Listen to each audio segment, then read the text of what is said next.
This is a wide-angle lens, and here we have a long-range lens. Getting basic and specialized training in photography is also quite necessary to have a good career as a photographer. We do photography training. We have two major trainings. We train general photography and portrait photography. We have people that are really working and they are planning to retire. We have those that are looking, they're just about to start, maybe some are graduates and they're looking for a job, or some are graduates and they don't have a job to do. So they want to go vocational way. This wide-angle lens is called 2470 mm. This is 70-200 mm. This one is a long-range lens and it's for a long-range shoot. This is a wide-angle lens and for close shoots. Those people that want to engage in general photography, we have a session for them. It lasts for 2 weeks and we take them through, all through the aspect of photography, from understanding the different aspects of photography, to understanding the camera, to understanding the lens they're going to use, to the style of photography, to poses, to lighting, to lens. We take them through everything. Then when it comes to portrait shoot, let them understand what makes a portrait picture, how you need to light a portrait, how you need to understand the light, and the kind of lens you need to use. Because for every kind of shoot, there's a type of lens that's suitable for it. Indeed, there are determining factors to consider in capturing any breathtaking picture.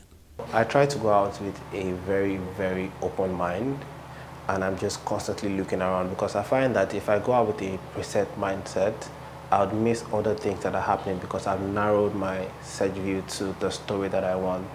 So some days I go out and I'm like, the only thing that I vary when I go out is what time of day I want to go out. I want to go out in the morning to see what life is like in the mornings, or I want to go out in the afternoon to see what's like in the afternoon, or I want to go out in the evening.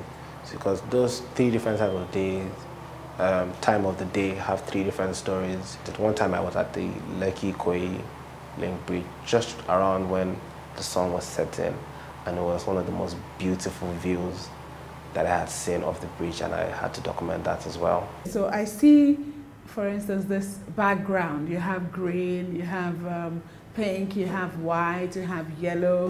What determines, the background that you use during the shoot?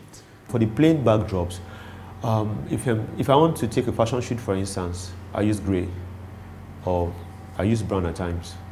Gray and brown makes the image to jump out. Now, if I want to create a classic kind of look, I use white or gray. Now, if I'm taking a lady, for instance, I can use, or a baby, a little girl, I can use pink or yellow. And it also goes with the dressing of subjects. Okay, so like what I'm wearing now, if we have to take a picture, what background will be fine for it? What you're wearing now, you put on a black color, so I'll put you on a gray. And gray will go, it's suitable for almost all the colors. So I'll put you on a gray background.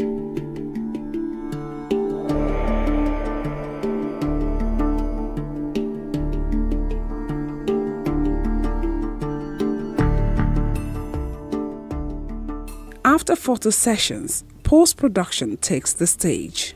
When I take the pictures, I download them to my system. I back up because you don't want any story of losing images. Yes. So I back up and then I begin to edit. I edit the photos basically just to brush them up, adjust some minor things that might have been out of place and all of that. But nothing, usually I don't do anything out of this world such that you don't lose the essence of that moment. Yes. So just basically like makeup, like we make up our faces, put some foundation and all of that. Yes. Just to make it look more beautiful and more perfect. You can have it in the raw form if that's what you want, but you would hardly see any client particularly asking, because when you even see the edited image, you can't particularly tell from mere looking. except it's so maybe in such a way that I change the background completely. You're here taking a picture in Ikeja and you see yourself in New York, you know, and all of those funny stuff here. But if it's just the basically adjusting light, reducing the shadows here, and maybe your skin color, you know, just brushing it up, making it smoother, you're not likely going to notice, or you just think, oh, I look so beautiful, you know, which is what we like to hear. You just think you look all put together and all of that. So I'm not sure anybody's going to say no to that. Engaging in photography based on passion for the art is one thing, but for those who want to make a living out of the practice, is it a career that one can rely on solely economically?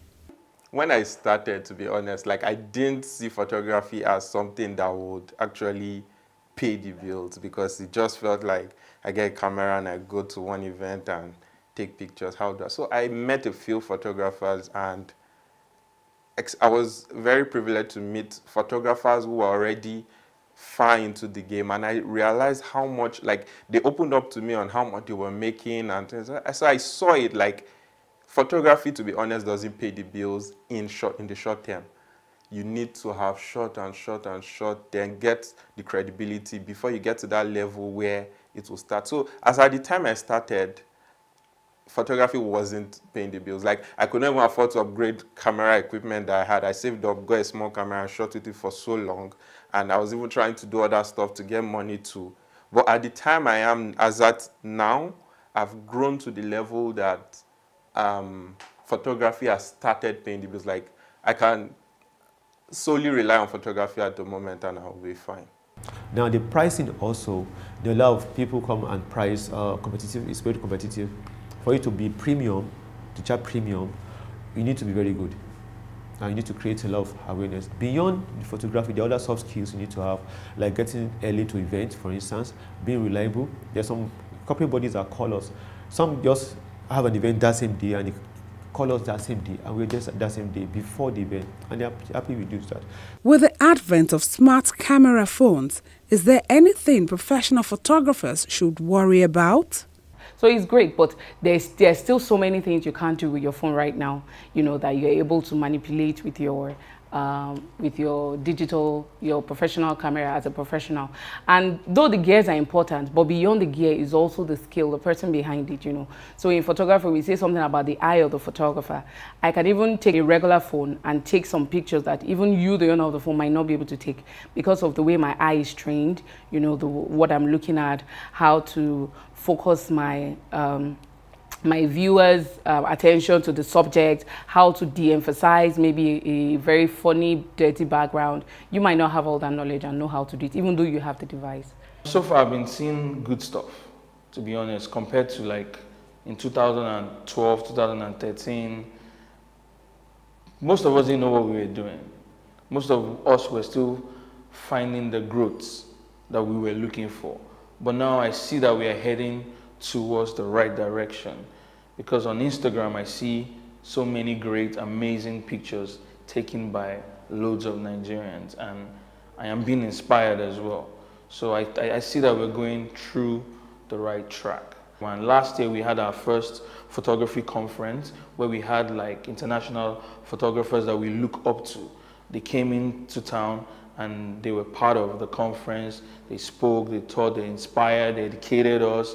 And that has also helped and made an impact in our lives as well. So sometimes this year as well, we'll be having the next edition, which would also still make room for more growth.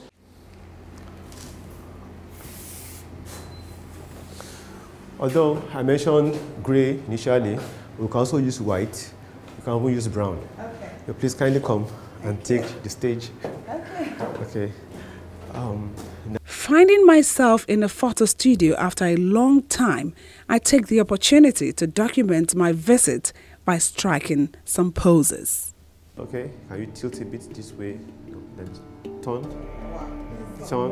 No, turn. Yeah, tilt again. Now, okay. Okay, gentle smile.